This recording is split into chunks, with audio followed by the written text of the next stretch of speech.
ഒരു സെലിബ്രിറ്റിക്ക് നേരെ ഒരു ആക്ഷേപം വന്നപ്പോൾ നമ്മുടെ പോലീസ് എത്ര വേഗതയിലാണ് ആക്ഷൻ എടുത്തത്? ശരവേഗതയിൽ ഓടി നടന്ന് അറസ്റ്റുകൾ നടത്തിയില്ലേ സാർ? ആ ശരവേഗത എല്ലായിടത്തും പ്രതീക്ഷിക്കുന്നുണ്ട് സാർ. സെലിബ്രിറ്റികൾക്കുള്ള അഭിമാനം തന്നെയാണ് എല്ലാ സ്ത്രീകൾക്കും ഉള്ളത്. സ്ത്രീകളെ അഭിമാനത്തെ ചോദ്യം ചെയ്യുന്ന വാക്കോ നോക്കോ പ്രവൃത്തിയോ ഉണ്ടായാൽ കർശന നടപടി ഉണ്ടാകും. പൊതുയിടങ്ങളിൽ സ്ത്രീകൾ സുരക്ഷിതരായിരിക്കണം. അവിടെ തെറ്റായ നോട്ടമോ തെറ്റായ രീതികൾ സ്വീകരിക്കലോ ആരുടെ ഭാഗത്തുണ്ടായാലും കർക്കശമായി നേരിടും. സ്ത്രീ സുരക്ഷയ്ക്ക് ഏറ്റവും കൂടുതൽ പ്രാധാന്യം നൽകുന്ന സർക്കാരാണിത്. കഴിഞ്ഞ 3-ാം തീയതി ബഹുമാനപ്പെട്ട മുഖ്യമന്ത്രിയുടെ പ്രസ്താവനയാണ് സാർ. അങ്ങയുടെ ഈ പ്രസ്താവന വന്ന് 2 ആഴ്ച പോലും തികയുന്നതിന് മുമ്പാണ് കൂത്താട്ടോളം ടൗണിൽ ഒരു CPM-ന്റെ വനിതാ കൗൺസിലറെ CPM നേതാക്കൾ തന്നെ വസ്ത്രാക്ഷേപം ചെയ്ത് അടിച്ച് താഴെയിട്ട് ഒരു വാഹനത്തിൽ കടത്തിക്കൊണ്ടുപോയി തട്ടിക്കൊണ്ടുപോയിരിക്കുന്ന സാഹചര്യം ഉണ്ടായിരിക്കുന്നത്. സാർ, ഇതെന്ത് സ്ത്രീ സുരക്ഷിതത്വമാണ് സാർ കേരളത്തിലുള്ളത്? അങ്ങ് പറയുന്ന സ്ത്രീ സുരക്ഷ ഏതർത്ഥത്തിലാണ്? ഒരു സ്ത്രീയെ പരസ്യമായി നടു റോഡിൽ വസ്ത്രാക്ഷേപം ചെയ്യുന്നതാണോ സാർ സ്ത്രീ സുരക്ഷിതത്വം?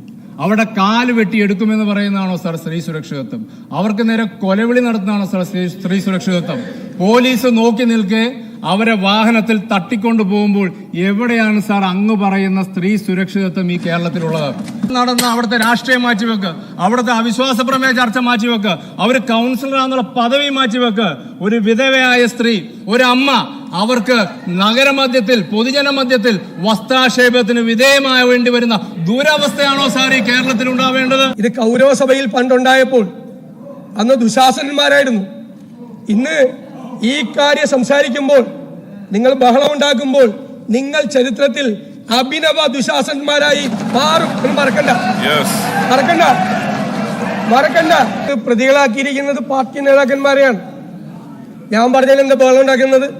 1-ാം പ്രതി ഏരിയ കമ്മിറ്റി സെക്രട്ടറിയാണ്, 2-ാം പ്രതി മുനിസിപ്പൽ ചെയർപേഴ്സൺ ആണ്, 3-ാം പ്രതി മുനിസിപ്പൽ വൈസ് ചെയർമാനാണ്, 4-ാം പ്രതി ലോക്കൽ കമ്മിറ്റി സെക്രട്ടറിയാണ്.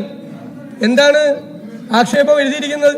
7 വർഷം വരെ തടവ് ശിക്ഷ കിട്ടാൻ പറ്റിയ കുറ്റമാണ് നിങ്ങളുടെ പാർട്ടി നേതാക്കൾ ചെയ്തത്. ഒരു സ്ത്രീയോട് പരസ്യമായി പട്ടാപ്പകൽ ചെയ്തിട്ട് ഈ പോലീസിന്റെ ഉത്തരവാദിത്വമുള്ള മുഖ്യമന്ത്രി വന്ന് അതിനെ ഒരു കാലുമാറ്റം എന്ന തരത്തിൽ ലഘൂകരിക്കാൻ ശ്രമിച്ചു. സാറേ, ഈ വ്യക്തി കലാരാജു എന്ന് പറഞ്ഞ വ്യക്തി അവിടെ വന്ന് ഇറങ്ങുന്നു. ഇവരെ കഴുത്തിന് കയറി പിടിച്ച് ഒരു ഗുണ്ട പിടിച്ചു നിർത്തുന്നു. സാർ, അവിടെ ഒരു പോലീസുകാരൻ ഓടി വന്നു. ആ സ്ത്രീയോട് ചോദിച്ചു, നിങ്ങൾ ആരാണ്, എന്ത് വേണം? അവർ പറഞ്ഞു, കലാരാജു ആണ്, കൗൺസിലറാണ്, എനിക്ക് മുനിസിപ്പൽ ഓഫീസിൽ കയറണം, വോട്ട് ചെയ്യണം. ചടുലമായ ചോദ്യങ്ങൾ ചോദിച്ച പോലീസ് ഉദ്യോഗസ്ഥൻ അവരെ സുരക്ഷിതമായ ആ കെട്ടിടത്തിലേക്ക് കയറ്റുമെന്ന് കരുതിയിരുന്നുവെങ്കിൽ നേരെ തിരിച്ച് തട്ടിക്കൊണ്ടുപോകാമെന്ന വാഹനത്തിലേക്ക് കയറ്റിവിടുകയാണ് ആ പോലീസ് ഉദ്യോഗസ്ഥൻ അവിടെ ചെയ്തത്.